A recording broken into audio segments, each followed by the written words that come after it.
ओम शांति। आज 22 मई 2026 के प्यारे बाप दादा के अनमोल मधुर महावाक्य हैं। आज की मुरली के सार में शांति के सागर बाबा ने स्वधर्म की स्मृति दिलाते कहा, बाबा ओम शांति का अर्थ घड़ी घड़ी बताते हैं। जैसे घड़ी घड़ी बोलना पड़ता है, मन मना भव बेहद के बाप को याद करो, ऐसे बाबा स्वधर्म की स्मृति दिलाते हैं। कहते हैं ओम अर्थात मैं आत्मा हूँ, यह मेरा शरीर है। परमपिता परमात्मा भी कहते हैं ओम मैं भी आत्मा हूँ, परम धाम में रहने वाला हूँ। बाबा कहे हाँ मैं साकार तन का आधार लेता हूँ। तुम बच्चों को सृष्टि के आदि मध्य अंत का राज समझाने।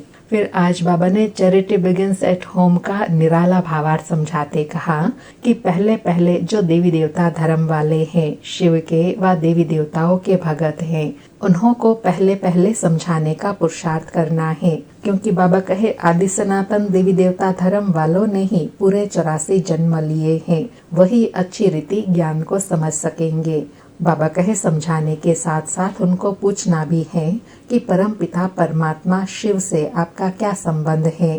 फिर बाबा ने अपनी पहचान देते हुए कहा कि बाप कहते हैं मुझे ज्ञान का सागर चैतन्य बीज रूप भी कहते हैं, इसलिए बाबा को ज्ञान का सागर ऑलमाइटी अथॉरिटी कहते हैं। सभी वेदों शास्त्रों ग्रंथों आदि को जानते हैं, जिसका फिर आकर सार समझाते हैं। फिर स्मृति दिलाई कि भारत ही स्वर्ग था, भारत ही ऊंच ते ऊंच गाया जाता है। और फिर परम पिता परमात्मा शिव बाबा का बर्थ प्लेस भी है, जो आकर पतितों को पावन बनाते हैं। शिव की पूजा भी यहाँ होती है, शिव जयंती भी यहाँ भारत में ही मनाई जाती है। और कहा कि बाप कहते हैं काम महाशत्रु है, यह आदि मध्य अंत दुख देते हैं, अब इन पर जीत पाई पावन बनो। बाप कहते हैं मैं आकर नरकवासियों को स्वर्गवासी बनाता हूँ। फिर स्पष्ट किया कि अब तुम समझते हो बाबा आकर ब्रह्मा द्वारा स्वर्ग की स्थापना करते हैं, शंकर द्वारा नरक का विनाश कराते हैं। महाभारत की लड़ाई भी लगी थी ना, जिससे स्वर्ग के गेट्स खुलते हैं। यह भी दिखाते हैं कि इस रुद्र ज्ञान यज्ञ से विनाश ज्वाला प्रज्वलित हुई। तो बाबा कहे बरोबर अभी वही पार्ट चल रहा है महाभारी महाभारत लड़ाई का। बाबा कहे 5000 वर्ष पहले भी लड़ाई लगी थी, तब पतित दुनिया विनाश हुई थी। और विशेष कहा कि गीता का ज्ञान जब सुनाते हैं तो कहते हैं 3 सेनाएं थी। यूरोपवासी यादव सेना जिन्होंने साइंस से मुसल इन्वेंट किए, दूसरी विनाश काले विपरीत बुद्धि, और तीसरी है पांडव सेना जो विनाश काले प्रेत बुद्धि है, जिसकी ही विजय होती है। फिर अटेंशन दिलाया कि तुम जानते हो अभी मौत सामने खड़ा है। शिव बाबा कहते हैं तुम पवित्र बनेंगे तो नई दुनिया का मालिक बनेंगे। बाप को याद करने बगैर पावन नहीं बनेंगे तो ऊंच पद भी नहीं पाएंगे। और कहा कि मनुष्य कोशिश करते हैं भारत में और दुनिया में शांति हो, परंतु वह तो एक बाप का ही काम है। मनुष्य तो है ही विकारी, वह विश्व में शांति कैसे स्थापन कर सकते हैं। अभी तो घर घर में झगड़ा है। बाप को धनी को न जानने के कारण बिल्कुल निधन के बन पड़े हैं। बाबा कहे सतयुग में बिल्कुल ही पवित्रता सुख शांति थी, क्योंकि सतो प्रधान थे। अभी फिर बाबा पवित्रता सुख शांति का राज्य स्थापन कर रहे हैं। फिर स्पष्ट किया कि तुमको खुशी होती है, बाबा हमको स्वर्गवासी बनाते हैं। जो कल्प पहले स्वर्गवासी बने हैं वही अब बनेंगे। ब्राह्मण बनने बगैर देवता कभी बन नहीं सकेंगे, यह समझने की बात है। और लास्ट में मायाजीत बनने के लिए कहा कि बच्चे अभी बाप से पवित्र रहने की प्रतिज्ञा करते हैं, लेकिन चलते चलते हार खा लेते हैं, फिर की कमाई चट हो जाती है, बड़े जोर से चमाट लगती है, फिर आश्चर्यवत सुनंती कथंती भागंती हो जाते हैं। बाबा कहे भल साक्षात्कार भी करते हैं, परंतु साक्षात्कार में माया का प्रवेश बहुत होता है। जैसे रेडियो में 1-2 की बात सुन नहीं सकते, इसलिए बीच में गड़बड़ कर देते हैं।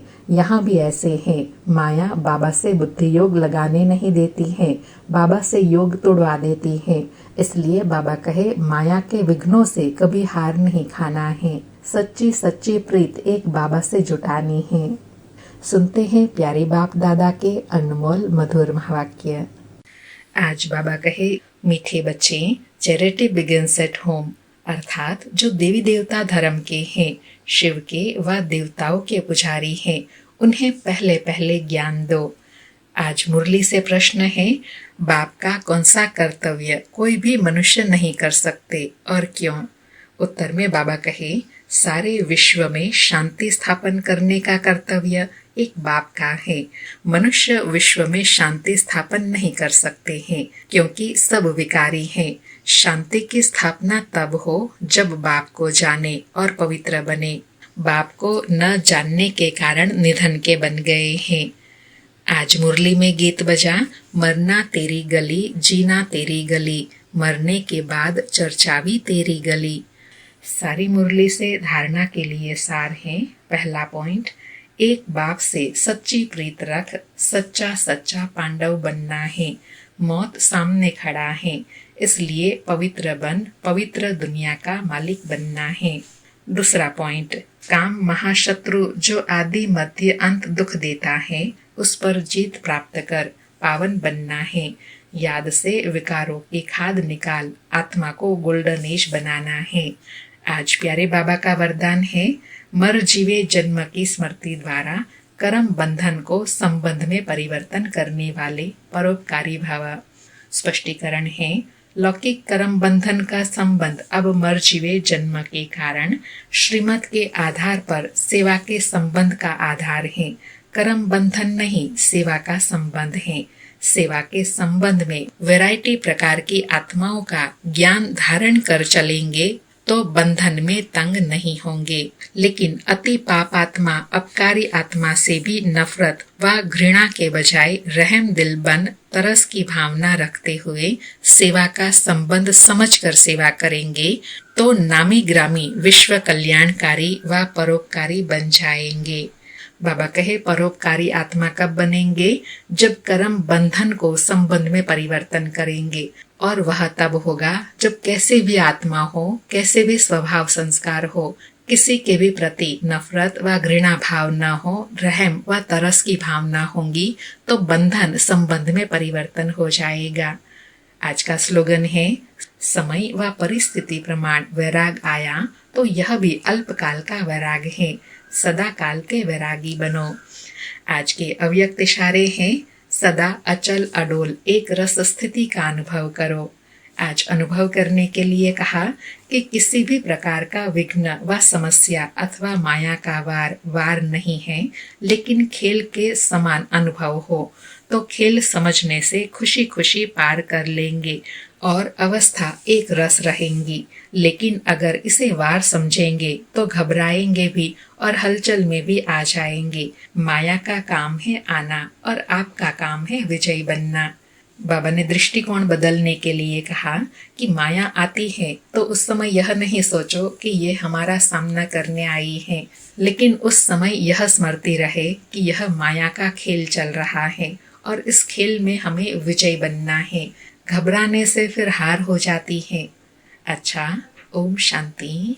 शुक्रिया बाबा, शुक्रिया।